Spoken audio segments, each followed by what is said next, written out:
All right, so today we are inside. We got a pretty good walk in. Had to cut it about 10 minutes short because I started hearing some thundering and lightning today.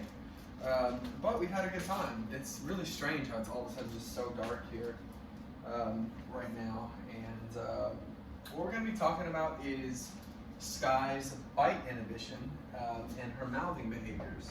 Some things about this that I think are really important and something that I really find to be really helpful with her are things that you're probably already doing with her when it comes to her biting. I'm preparing something right here. This is unexpected, excuse me. Okay, I don't know what's causing that. Oh, I see, okay. Sorry about that. There was a destroyed toy over here.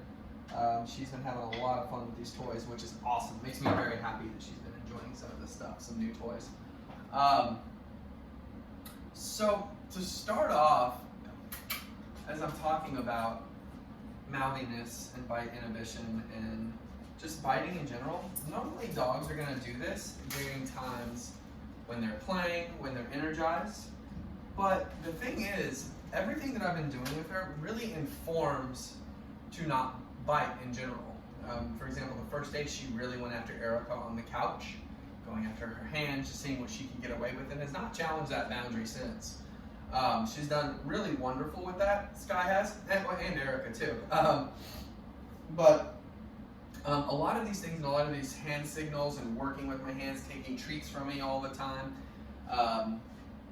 communicating with my luring, asking her to go here, go there, lay down, come up, all of that stuff really informs what she's doing with her mouth. But you know, her mouth is where she gets so much information from. It's how she is able to taste things, figure out where she's at, get all that information. So if she knows the way back home, essentially. I was thinking about that walking there. I was like, man, she's smelling so many things. And I'm realizing she's just getting acquainted with her surroundings to the point so she can navigate the space a little better. And I think that's really cool. So let's go into a few notes that I had. I sat down and I thought about it. What I wanted to talk about with her mouthing and training. There are several things that I think are really useful for this. Now, you definitely want to give her access to chewing on a myriad of things, different things and textures. These are two things that she has loved in our house. Those have been the two most beneficial things. Himalayan or Tibetan dog chews are something that's really great for their digestion as well. It'll probably last her a little bit. Zoe is our hardest chewer in our house.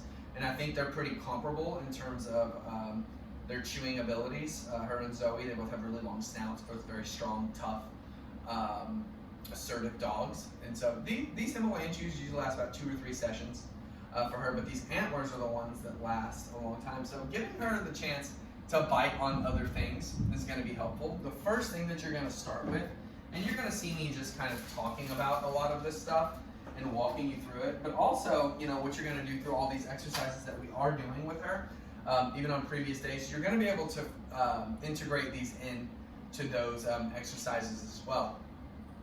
Man, it is looking pretty brutal out there.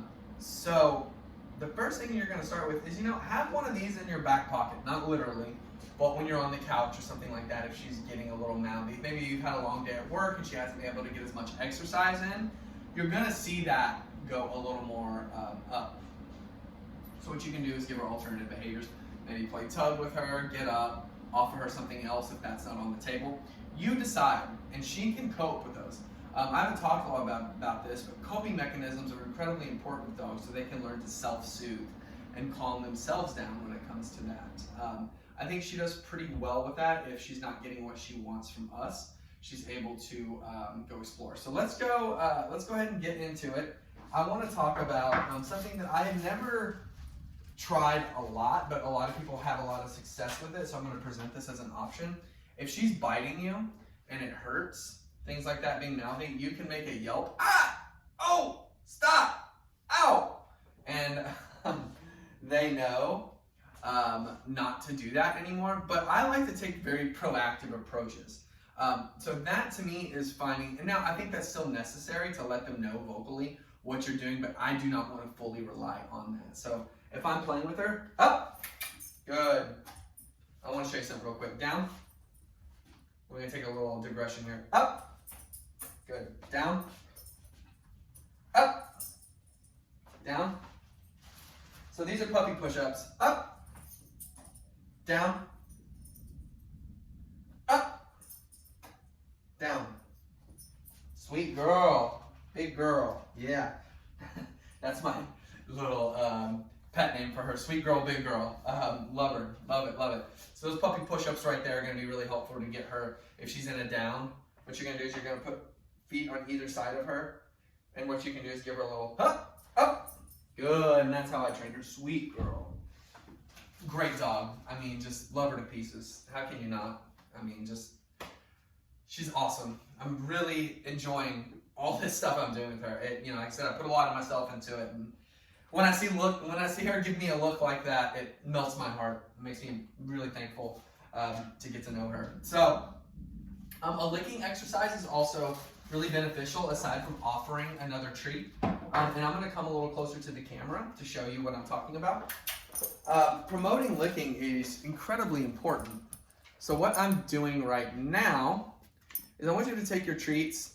Hey, sit. So see, she's a little elevated. Good. But I'm not going to really respond too much to that behavior. Sit. Sit. I'm just going to control it a little bit. But I'm going to put, there we go. I'm going to put my hand up there. And so see how she's being really gentle with that? And I'm going to let her lick those treats out of my hand. Or you could do it like this. There's another option. So see, I have my thumb guarding it like that. Good. And that works the brain a little bit. Good. It gets my hand a little slobbery and gross, but honestly, I don't mind that at all. So see now how she's licking right here? Good. Good. Yeah, sweet girl. Another technique that you can use is, let's see how she does with this. Rubbing under their chin. It doesn't seem like that's too effective for her, but with other dogs I've used that. And what that does is that just promotes licking behavior as well, rather than because Rigby's a biter too. I'll be walking like this sometimes and he'll go, wow, get my hand. Doesn't really bother me, but I still like to kind of redirect him. So if there is any biting, there's a couple things that you can do, okay? So those are the more proactive approaches, preventative, something to form a new relationship with your hands for her.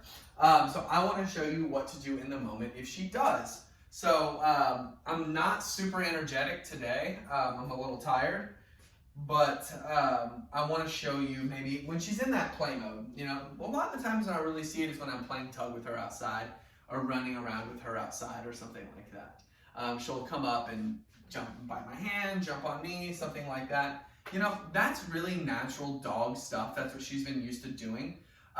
It's up to us to be able to, and it can be tough, even for me, to get her in that moment before she goes into that jump to sit down. So when she does do that, what I want you to do is just redirect her into a sit or in the game or something like that. You can use this in the home as well, okay? And that's been very helpful for her. So come up. Good, very good job. So I love doing those little puppy push-ups. It may not look like much, but that's a good mental workout. Oh, there she goes. It's a good mental workout for her.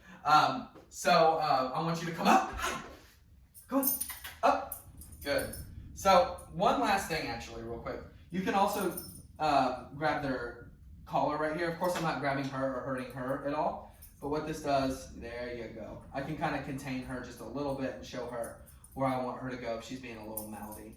Okay, so then she can just start like licking instead. Very good. But like I said, the basic obedience and the relationship that I have with her right from the start when she came to my house really set that precedent to extinguish that pretty quickly. Leave it. Now, like I said, she does that in more excited moments. So I don't think I'm going to be able to get her super, super excited today.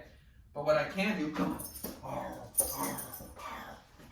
So see here, right here, this is natural, like kind of playing, stuff like that. She's being a little mouthy, showing those paws. Oh yeah, get it, girl. Get it, girl. Get it, girl. So Marissa, I think this will be really helpful for you. If she is able to stay under that threshold. Now she will with me, and we'll just have to test it to see where she is with you. Oh yeah, big girl. Oh, she's so big and scary. Oh, she's getting it. Okay, so that's a little bit of mouthing, that's a little bit of jumping. And I want to extinguish it with just a sit. And then what I love to do to really get on a wavelength with the dog, this is one thing, and you want to do it a little faster than this to get her into this mode, if possible. Just having, and this is what I showed you on the first day, sitting there with her. Yes, good job. Yes. It's super chill, and you just can feel them looking at you. It's very nice. So, you know, play biting is what she's doing. Of course, this is not aggressive at all. That's easy to see. So what you'll do is if she's getting excited like that, ask her for a sit and redirect. If that doesn't do the trick, you can have like a little 20 to 30 second timeout. What that would look like at my house is just getting away from the stimuli, maybe being behind the baby gate that's by the kitchen. Normally I like to keep her out of the kitchen unless she's drinking water, because she's very mischievous in there. I like to keep her away from everything for about 20 seconds, 30 seconds. Let her chill, let her relax, and then she can join the party. So if she's even around Ember, if she's being a little too like jumpy, a little excited, you can take her into another room, maybe work on focusing exercises, or get her into a timeout for 20 to 30 seconds. That should really do the trick. I have not had to put her in timeout once in my house. She has been fantastic all around. Has done really great with her socialization, everything that I've asked her to do, aside for a few hiccups, which I blame myself, such as an accident, which I didn't take her out around 10:30 a.m. after she drank a lot of water. I left her here and she had an accident. For example, she got a slice of pizza off of the table. That was because I did not think she was going to go for it, and she took her moment to do it. That's on me. So now we know what to do, and we can be a little more strict. But now she's a little more obsessed with the kitchen. But we're going to go to a camera surfing lesson in the coming days. And then lastly here, I just want to go over a recap of all this stuff since I've been talking to you for a little while. I've really been going long in these videos than I do with other clients, but there's a lot of information with her, and I think it's important to relay to you guys. So you can try a yelp. You can do a ah or something like that. I think you're probably going to naturally do that anyway if she barks or bites, does play biting or something like that. You can do this inside or outside, but I want you to do these exercises in the places that she's more mouthy, okay? That's gonna help extinguish it. So just because you do it in the living room doesn't mean she's gonna not do it outside.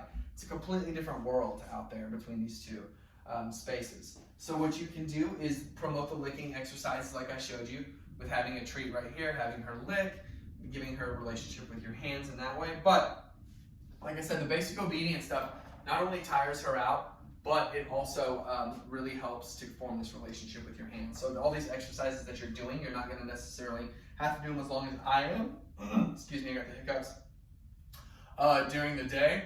But what you will do is you are going to have to help curb this in some way for her, let that energy get out somehow. Another quick thing for recap is the play biting and timeout. So you can play with her and get her going, but then just ask her for a sit, or a little watch me focus exercise is going to be incredibly beneficial just to kind of get her back to a chill, or a timeout for 20 to 30 seconds. And I think that really about does it for the lessons on this stuff. Now I know this was a lot of me talking, but I still find it really beneficial to be able to relay that information to you, just because she hasn't done that. So what we'll do in our private lesson is we'll work of course, 1-on, 2-on-1, 3-on-1, whatever it is, with this to see how she does in those scenarios. But, you know, dogs are going to be dogs. She's going to still do it whenever she's a little excited, but it's all about us being able to control that, knowing what to do in those moments to control that, to help her calm down, to show her a little more proper behaviors in those moments. So I'm going to sign off here, and we'll talk soon. Come on. Say bye-bye, Skye. She's such a good girl. She said, "Where's my treat? Take it easy."